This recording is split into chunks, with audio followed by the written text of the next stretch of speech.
성경 말씀 보겠습니다. 미가서 1장 1절에서 7절까지 말씀입니다. 구약 성경 1291쪽입니다. 구약 성경 1291쪽 미가서 1장 1절에서 7절까지 한 절씩 교독하며 읽도록 하겠습니다. 유다의 왕들 요담과 아하스와 히스기야 시대에 모렐의 사람 미가에게 임한 여호와의 말씀 곧 사마리아와 예루살렘에 관한 묵시라. 백성들아, 너희는 다 들을지어다. 땅과 거기에 있는 모든 것들아, 자세히 들을지어다. 주 여호와께서 너희에게 대하여 증언하시되 곧 주께서 성전에서 그리하실 것이니라. 여호와께서 그의 처소에서 나오시고 강림하사 땅의 높은 곳을 밟으실 것이라. 그 아래에서 산들이 녹고 골짜기들이 갈라지기를 불 앞에 밀초 같고 비탈로 쏟아지는 물 같을 것이니 이는 다 야곱의 허물로 말미암음이요 이스라엘 족속의 죄로 말미암음이라. 야곱의 허물이 무엇이냐? 사마리아가 아니냐? 유다의 산당이 무엇이냐? 예루살렘이 아니냐? 이러므로 내가 사마리아를 들의 무더기 같게 하고 포도심을 동산 같게 하며 또 그 돌들을 골짜기에 쏟아내리고 그 기초를 드러내며 7절 함께 읽겠습니다. 그 새긴 우상들은 다 부서지고 그 음행의 값은 다 불살라지며 내가 그 목상들을 다 깨뜨리니 그가 기생의 값으로 모았은즉 그것이 기생의 값으로 돌아가리라. 아멘. 우리 말씀 전하기 전에 우리 식사 공동 기도문 다 같이 한번 읽고 제가 말씀을 나누도록 하겠습니다. 다 같이 읽겠습니다. 시작. 함께하는 온데이가 되도록 기도합니다. 우리에게 전도를 켜는 기회가 되게 해주세요. 기도로 온데이를 준비하게 해주세요. 온데이로 삶이 변화되길 기도합니다. 예수님을 만나 진정한 예배자가 되게 해주세요. 예수님을 만나 전도자의 삶을 살게 해주세요. 초청받은 온데이 친구들 위해 기도합니다. 초청받은 친구가 온데이에 꼭 참석하게 해주세요. 초청받은 친구가 예배를 통해 마음이 열리고 예수님을 영접하게 해주세요. 은혜로운 온데이가 되도록 기도합니다. 모든 친구들과 선생님들이 지치지 않고 기도로 무장하게 해주세요. 온데이 기간 중 기쁨과 감사가 넘치게 해주세요. 예수님의 이름으로 기도합니다. 아멘. 네, 온데이를 위해서 계속적으로 기도해 주시기를 부탁드리겠습니다. 네, 오늘 말씀을 제목을 보면은 백성들아 다 들으라 라고 되어 있습니다. 네, 제목이 오늘의 결론입니다. 오늘 1장, 2장을 살펴볼 건데요. 1장, 2장을 살펴보더라도 그 내용의 핵심은 제가 보았을 때는 그겁니다. 야들아, 좀 내가 하는 말 좀 들어라. 그런데 우리가 그렇잖아요. 항상 말을 해도 우리 자녀들이 안 들을 때가 많잖아요. 오늘 우리 둘째 아들 아침부터 땡깡 피우고 울고불고 난리가 났습니다. 짐볼 하나 있는데 그거 형이 웅쭈웅쭈하고 놀고 있는데 자기 갖고 놀 거라고 내놔라고 울고불고 그렇게 오랜 시간을 대성통곡한 거 처음 봤습니다. 결국 저한테 혼났습니다. 무엇입니까? 결국에는 그 공도 빼앗기고 형아도 못 놀고 동생도 못 노는 일이 벌어졌습니다. 제가 들고 베란다에 넣어버렸습니다. 안 돼, 둘 다 놀지 마. 그럴 거면 둘 다 놀지 마. 이게 저희 어머니가 저희한테 했던 거거든요. 저희 형하고 저하고 둘이 싸우거나 뭐 갖고 뭘 그러면은 둘 다 하지 마. 그러면은 어떤 일들이 벌어지느냐? 그 두 형제가 그걸 갖고 놀기 위해서 그럼 네가 얼마 놀고 내가 얼마 놀고 타협을 하기 시작합니다. 안 그러면 둘 다 못 노니까요. 그런데 그게 처음부터 제가 그거를 빼앗아서 베란다에 넣었을까요? 아니죠. 꽤 긴 시간, 거의 5분에서 10분 되는 시간을 엄마가 우리 둘째 아들을 잡아놓고 형아가 하고 있는 거야, 빼앗는 거 아니야, 기다려, 형아가 조금 있으면 줄 거야, 계속해도 안 통합니다. 계속 웁니다. 그러면 어떻게 됩니까? 결국에는 아무리 말을 해도 듣지 않으면은 결국 빼앗기는 일들이 벌어지는 것이죠. 오늘 말씀 또 이 미가 선지자가 선포했던 말씀에 어쩌면은 대부분의 말씀들이 결국에 너희가 내 말을 들으며 이런 일들이 벌어지지 않아. 근데 너희들이 내 말을 듣지 않으면은 너희들 결국에는 포로 잡혀가고 너희들이 어려움을 당할 수밖에 없다. 그걸 말씀하고 있습니다. 이 미가 선지자는 이 이사야 선지자와 거의 같은 시대 때의 말씀을 전했습니다. 이사야 선지자가 우시야 왕 때 죽던 때부터 므낫세 왕까지 아주 상당히 긴 시간들을 사역을 했습니다. 미가 선지자는 요담과 아하스, 히스기야 시대를 걸쳐서 사역을 했는데 대부분의 선지자들이 말씀을 전하고 있을 때, 하나님의 말씀을 힘있게 전할 때에 기록하는 일들은 잘 없었습니다. 보통 대부분 힘있게 아무리 전했는데도 듣지 않으니까 결국 이 시대 사람들에게는 이제 전해도 소용이 없으니까 혹시 후대에 다른 사람들이 이 말씀을 들으면 들을까 하여서 그것들을 기록하여 남긴 경우들이 좀 많이 있습니다. 제발 지금은 이 사람들이 안 듣고 있어도 조금 있다가 벌을 받으면 그때 선지자가 그렇게 말씀하셨지라는 걸 깨닫고 돌아왔으면 좋겠다라는 그 마음을 담아서 이 성경이 기록되어져 있는 것들이죠. 그러다 보니까 아마 이 미가서도 아마 선지자가 좀 나이가 좀 지극히 들어서 좀 나중에 후대에 이것을 기록하였던 것 같습니다. 그런데 대부분의 예언자들, 선지자들이 예언할 때는 월급 받는 직장인들, 농민들, 가난한 사람들, 그런 사람들에게 외치는 것들보다 대부분 왕, 제사장, 권력을 가지고 있는 사람들, 부자들, 그리고 부당한 이득을 취한 사람들, 돈놀이하는 사람들, 약한 사람의 약점을 이용해서 재산을 착취하는 사람들, 그런 사람들에게 예언을 합니다. 왜요? 그들이 잘못하고 있으니까 돌아와야 되니까요. 올바르게 잘 살고 있는 사람들에게 굳이 예언해 줄 필요가 없습니다. 왜요? 잘 살고 있으니까요. 선지자가 많이 나타났던 시대는 어떤 때입니까? 세상이 악하였을 때, 이대로 놔두면 안 될 때에 하나님께 선지자를 많이 보내십니다. 그리고 능력 있고 힘 있는 선지자들을 보냅니다. 하지만 세상이 하나님의 말씀을 잘 듣고 잘 살아갈 때는 굳이 죽은 사람이 살아나고 안전뱅이가 일어나고 이런 기적을 일으킬 선지자들을 보낼 필요가 없는 것입니다. 특히 미가 선지자 같은 경우는 경제 정의를 좀 많이 외쳤던 선지자입니다.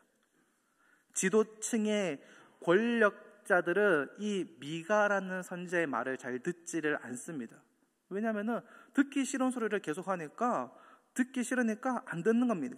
그러니까 이 지도층들의 죄악들을 백성들에게 폭로하고 고발하는 형식의 이 예언을 합니다.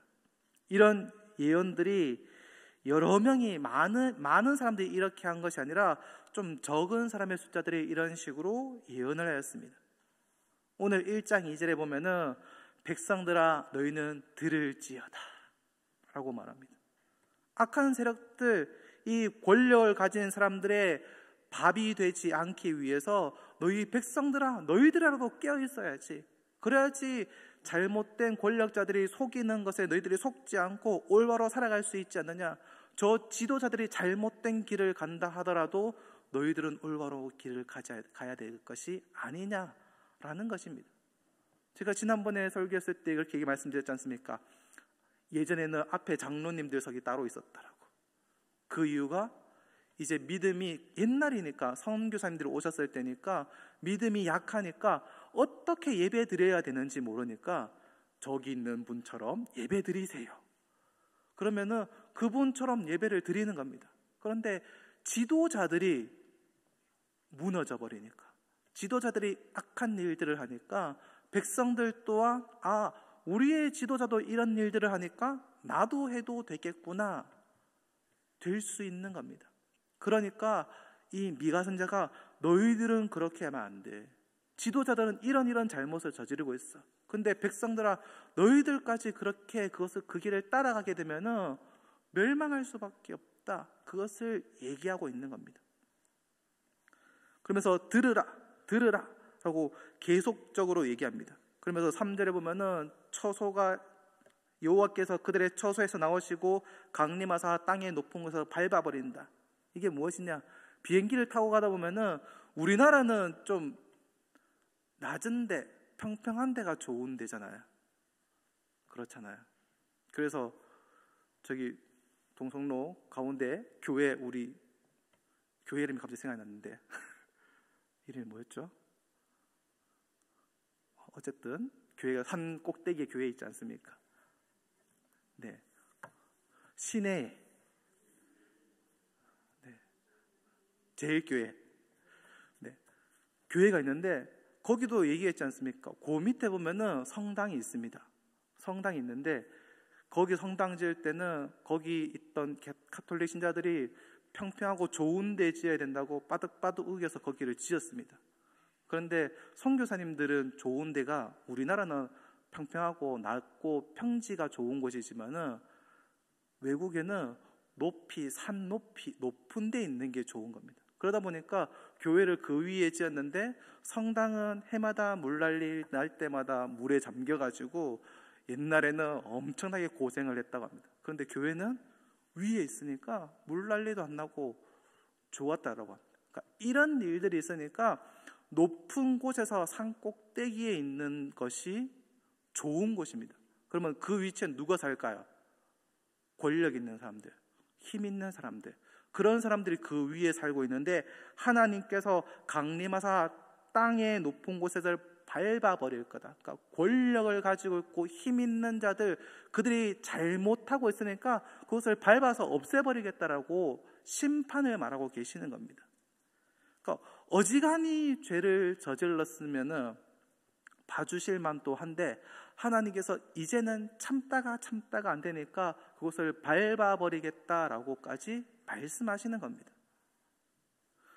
이런 일들이 5절에 보면은 이는 다 야곱의 허물로 말미암음이요 이스라엘 족속의 죄로 말미암음이라. 그러니까 허물과 죄 때문에 이렇게 하신다는 겁니다. 죄라고 하는 것은 약간의 고의성이 있을 때에, 그리고 허물이라는 것은 실수했을 때를 보통 얘기를 하는데 이 죄와 허물, 일부러 했거나 혹은 실수로 했거나 그런 것들이 쌓여 있는 것들로 인해서 이런 일들이 벌어집니다. 야곱의 허물이 무엇이냐? 사마리아가 아니냐? 유다의 산당이 무엇이냐? 예루살렘이 아니냐? 사마리아가 생겨났던 것들, 사마리아에서 다 섞여버렸던 것들, 그리고 유다의 산당을 통해서 우상을 섬겼던 그 일들, 결국 예루살렘 전체가 산당이 되어서 하나님을 예배하는 곳이 아니라 도리어 우상을 섬기는 곳이 되어 있지 않느냐. 그러니까 하나님께서 어떻게 해요? 높은 곳에서 밟아버리겠다. 왜?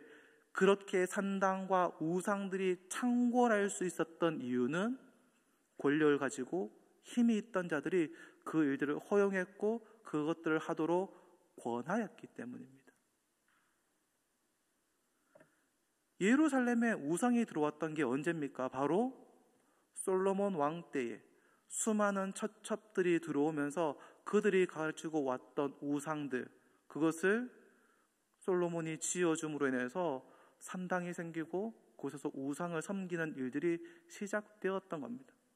솔로몬이 그것을 허락해 주지 않았다라면은 그렇게까지 퍼지지 않았을 겁니다. 그런데 솔로몬 왕이 허락해서 건물을 지어줬던 겁니다. 그러면은 괜찮은 거구나라고 생각할 수 있는 겁니다.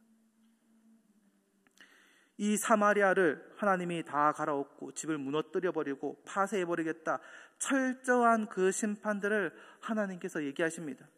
그러면서 9절에 보면은 이는 그 상처를 고칠 수 없고 그것이 유다까지도 이르고 내 백성의 성문 곧 예루살렘에도 미쳤다.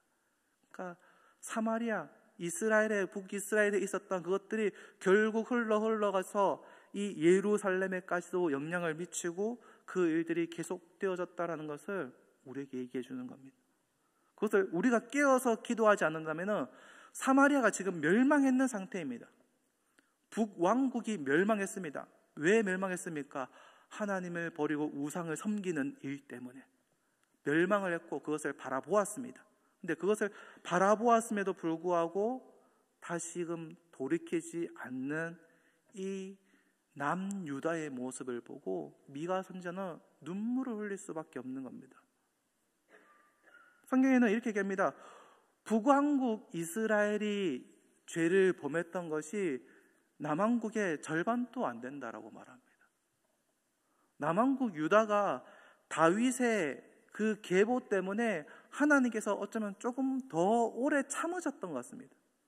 그리고 그나마 남왕국 유다에는 하나님을 예배하는 왕들이 간간히 가끔 한 명씩 나타남으로 하나님의 마음을 조금 그나마 풀어주었던 것들이 있어서 그런지 그래도 조금 더 오래 갔습니다. 하지만 그들이 계속 멸망의 길을, 하나님의 말씀을 듣지 않는 그 길을 계속 걸어갔을 때는 결국 멸망할 수밖에 없다.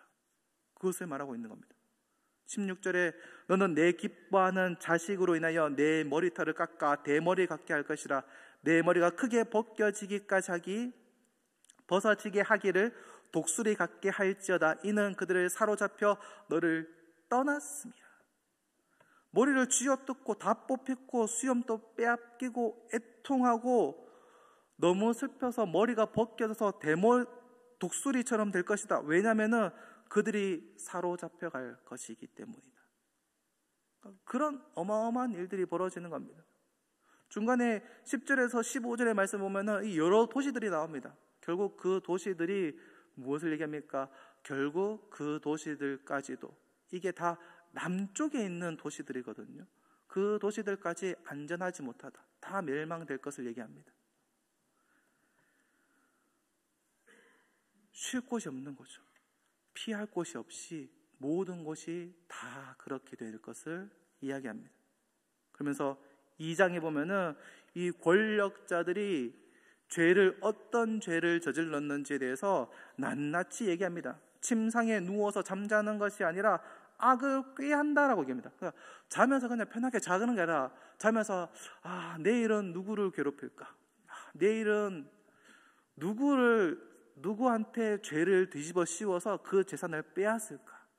그러니까 밤마다 편히 쉬거나 그런 것이 아니라 어떻게 하면은 죄를 저지를 수 있을까를 누워서 고민하고 생각하고 있다라는 겁니다. 그러니까 그런 권력자들이 있으니까 하나님께서 어떻게 하겠습니까? 그들이 밤새 누워서 고민하고 생각했던 것을 그 다음날 아침이 되면은 그 일을 실천하는 겁니다. 약한 자를 괴롭히는 겁니다. 그들을 억압하고 돈을 뜯어내고 자기 배를 배불리는 일들을 진행하는 겁니다. 억압하고 이런 일들이 벌어지니까 하나님께서 그들을 심판하실 것이다. 가만두지 않을 것이다. 그러면서 2장 6절에 그들이 말하기를 너희는 예언하지 말라. 이것은 예언할 것이 아니거늘 욕하는 말을 그치지 아니한다 하도다. 무엇을 말하니까 권력자들이 그런 일들을 하고 있으니까 미가 선지자와 같은 자들이 하나님의 말씀을 선포하니까 듣기 싫은 겁니다. 내 배 배불리고 좋은데 이 미가라는 선지자가 와가지고 잘못하고 있다라고 얘기하니까 듣기 싫은 겁니다. 그러니까 이제 너 예언하지 마. 말하지 마. 그러면서 이 어떤 사람들은 권력자들이 듣기 좋은 말만 예언하기 시작하는 겁니다. 결국에는 미가와 같은 선지자들은 적은 숫자만 남을 수밖에 없고 아첨하는 선지자들만 남아있는 일들이 벌어집니다. 나중에는 이런 얘기를 합니다. 술 독주에 대해서 얘기하니까 너희들이 좋아하는구나. 하나님의 말씀을 선포하는 것이 아니라 그들이 좋아하는 술 얘기를 하니까, 선지자들이 그런 얘기를 하니까 백성들이, 권력자들이 좋아한다라고 말합니다. 그게 미가서에 나와 있는 말입니다. 11절에 사람이 많이 허망하게 행하며 거짓말로 이르기를 내가 포도주와 독주에 대하여 내게 예언하리라 할 것 같으며 그 사람이 이 백성의 선지자가 되리로다. 포도주와 독주에 대해서 얘기하는데 하나님의 말씀이 아니라 포도주와 독주에 대해서 예언하는데 듣기 좋으니까 당신이 우리 선지자가 되어달라. 그러니까 얼마나 안타까운 상황입니까? 아니, 하나님의 말씀을 선포하는 자들이 말하는 것이 듣기 싫으니까 야, 너 말하지 마, 너 이제 예언하지 마 라는 말을 하고, 도리어 포도주, 독주, 어쩌면 정말 쓸데없는 다른 얘기들을 하니까 듣기 좋으니까 우리의 선지자가 되어주세요. 너무나 슬픈 일입니다. 그러니까 북왕국이 잘못 되어져서 BC 722년 아수르 왕 살만에셀을 보내서 니느웨 사람들이 와서 이 사마리아 땅을 완전히 쓸어가 버리는 겁니다. 근데 그렇게 죄를 저지르는 이 일들이 벌어짐에도 불구하고 하나님께서요, 참 감사한 게요, 이게 끝이 아니었다라는 겁니다. 그러니까 지금 얘기를 들어보면 중간에 인신매매의 일들이 벌어진 것 같은 뉘앙스의 말들도 있습니다. 가난한 과부의 옷을 빼앗아가지고 가져가 버리는 일들도 벌어집니다. 어마어마한 죄악들이 벌어지는 얘기가 쭉 나와 있는데요, 그럼에도 불구하고 하나님께서 말씀하시기를 2장 12절에 야곱아, 내가 반드시 너희 무리를 다 모으며 내가 반드시 이스라엘의 남은 자들을 모으고 그들을 한 초소에 두기를 보스라의 양떼같이 하여 초장의 양떼같이 하리니 사람들이 크게 따를 것이며 길을 여는 자가 그들 앞에 올라가고 그들은 길을 열어 성문에 이르러서는 그리로 나아갈 것이며 그들은 왕이 앞서가며 여호와는 선두로 가시리라. 앞에까지 너희 이런 죄를 저질렀고 이런 벌을 받을 거고 이렇게 될 거야, 너 가만두지 않을 것이라고 얘기하셨는데 2장 말미에 그럼에도 불구하고 하나님께서 나의 무리를 모을 거다라고 말씀하고 있는 겁니다. 멸망할 거야, 너 잘못했어, 벌 받아, 이걸로 끝나지 않았고 그 앞에 했던 말조차도 하나님께서 우리에게 얘기하시는 거는 야, 너 사랑한다, 좀 내 말 좀 들어. 그러면 내가 어떻게 하겠다? 내가 나의 무리들을 다시 모으겠다. 그리고 내가 그들을 인도하겠다라고 말씀하고 있는 겁니다. 그러니까 결국에는 하나님께서 벌 내리신다고 하는 얘기도 결국 나를 사랑한다는 말이고요, 나를 사랑하신다는 그 말도 나를 사랑하신다라는 말입니다. 야, 너 이러면 벌 받을 거야, 이런 저주를 받을 거야 라는 그 말씀도 결국에 그 말씀 안에 담겨 있는 거는 내가 너를 사랑한다라는 말입니다. 자녀가 올바로 커가기 위해서 가끔 부모님들이 매를 들어야 될 때가 있습니다. 그때 매를 들지 않으면은 그거는 그 아이를 망치는 길이 될 수 있습니다. 우리가 매를 들 때에 어떤 마음입니까? 이제 너 죽어봐라, 내가 너를 죽여버리리라, 그런 마음으로 매를 드십니까? 가끔 내 분노를 조절하지 못해서 매를 들 때도 있긴 합니다. 하지만 대부분 우리는 매를 들 때에는 이 아이가 이 매를 통하여서 올바르게 돌아오기를 위한 마음으로 매를 듭니다. 하나님도 마찬가지인 겁니다. 잘못된 길로 가는 그 친구들, 그 백성들을 돌아오게 하기 위하여서 그 매를 드시고 그 말씀을 하시는 겁니다. 가끔 우리는 귀에 거슬리는 말들을 듣기 싫어합니다. 하지만 하나님의 말씀을 들을 때는 우리가 일부러라도 어쩌면 따끔한 말에 귀를 기울여야 합니다. 그 말씀이 생명과 회복의 말씀이기 때문에 더욱더 그 말씀에 귀를 기울여야 됩니다. 그리고 그 말씀을 붙잡아야 됩니다. 하나님이 책망하실 때에 그 책망이 나를 향한 사랑이라는 사실들을 우리가 잊지 말아야 하는 겁니다.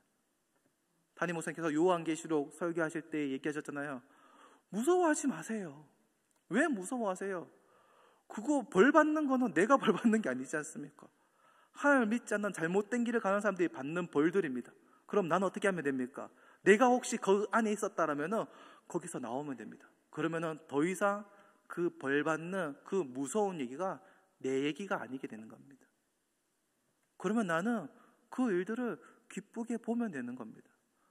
하나님이 능력 있구나, 힘 있구나. 근데 그 벌 내리는 곳조차도 하나님의 백성이 아닌 자들에게 내리는 벌은 그냥 멸망입니다. 하지만 하나님을 사랑하는 자들, 하나님의 백성에게 내리는 그 벌은 벌이 아니라 하나님의 사랑입니다. 하나님의 말씀, 그 사랑임을 믿으시고 깨달으시고 또한 그 사랑 안에 거하시고 나에게 어려움이 있을 때에 하나님 나를 얼마나 사랑하시기에 또 이런 어려움을 주십니까? 라고 고백할 수 있었으면 좋겠습니다. 그 일을 통해서 더욱더 하나님을 붙들고 나아갔으면 좋겠습니다. 저희 둘째가 첫째하고 6년 터울입니다. 일부러 안 가지려고 안 가진 게 아닙니다. 가지려고 부단히 애를 썼습니다. 병원도 다니고요, 날짜도 받고요, 열심히 했습니다. 첫째 가졌으니까 둘째는 쉽게 가질 것이라고 생각했습니다. 그런데요, 안 생기더라고요. 부단히 기도했습니다. 기도하지 않으면 답이 나오지 않을 거기 때문에 부단히 기도했습니다. 하나님께 나아갔습니다. 그리고 내가 잡고 있던, 솔직히 말해서 저희 아내가 잡고 있던 하나님 딸 주세요 하는 거, 그거 딸, 왜냐면 저랑 저희 와이프랑 첫째부터 딸이었거든요. 딸 주세요 하고 있었거든요. 근데 아들이었고, 둘째 딸, 하나님 딸 안 주시더라고요. 그래갖고 결국에는 하나님 주시는 대로 받을게요 하니까 덜컥 둘째가 생겼어요. 무엇입니까? 내가 붙잡고 있는 건 내 계획, 하나님 이거 아닐 수 있습니다. 내가 원하는 거 하나님 안 들어주실 수 있습니다. 내가 듣기 싫은 말 하나님께서 계속 하시고 있을 수 있습니다. 야, 너 아들이야. 아니요, 하나님 딸. 아들이야. 아니요, 하나님 딸. 그럴 수 있습니다. 하지만 하나님이 말씀하실 때에 나의 것들을 내려놓으니까 하나님이 일을 시작하시기 시작하셨습니다. 제가 좀 웃기자고 우리 아들 얘기를 했지만은 우리의 삶 가운데서 하나님의 말씀에 귀를 기울이시기 바랍니다. 근데 그 말씀을 들을 수 있는 가장 적고 가장 쉬운 방법은 우리가 기도하는 겁니다. 우리가 하나님의 말씀을 보는 겁니다. 그리고 예배에 참석해서 말씀을 듣고 기도하는 겁니다. 그 가장 좋은 자리는 어디겠습니까? 새벽 기도 오셔서 미가서의 말씀 아직 조금 남았습니다. 그 말씀 들으시면 좋으시고요. 그리고 수요 성령 집회 오셔서 같이 말씀 듣고 기도하시면 우리 가운데 하나님의 말씀을 더욱더 잘 들을 수가 있습니다. 그 말씀을 들으시고 그 말씀대로 따라가는, 그 말씀대로 살아가는 저와 여러분이 되기를 주님의 이름으로 축원합니다. 기도하겠습니다. 하나님 아버지 감사합니다. 나를 사랑하시고 나에게 가장 좋은 것을 베풀어 주시기를 원하시는 하나님 감사합니다. 가끔 우리는 하나님이 나를 향한 그 계획이 무엇인지 모르고 내가 원하는 것을 하나님께 간구하고 하나님께 요구할 때도 있습니다. 하지만 하나님께서는 우리에게 계속적으로 말씀하고 있습니다. 내 백성아, 나의 말을 들어라. 내가 하는 말을 들어라. 나의 말대로 따라오거라 라고 말씀하십니다. 우리가 하나님의 말씀에 따라갈 때에, 하나님의 말씀에 순종할 때에 하나님께서 내 무리를 모을 것이다. 네가 그들을 인도하실 것이다 라고 말씀하셨습니다. 하나님, 우리가 주님의 말씀을 듣고 주님의 말씀에 순종함으로 주님이 이끄시는 그 걸음걸음들을 걸어가는 자들이 되게 하여 주옵소서. 예수님 이름으로 기도합니다. 아멘.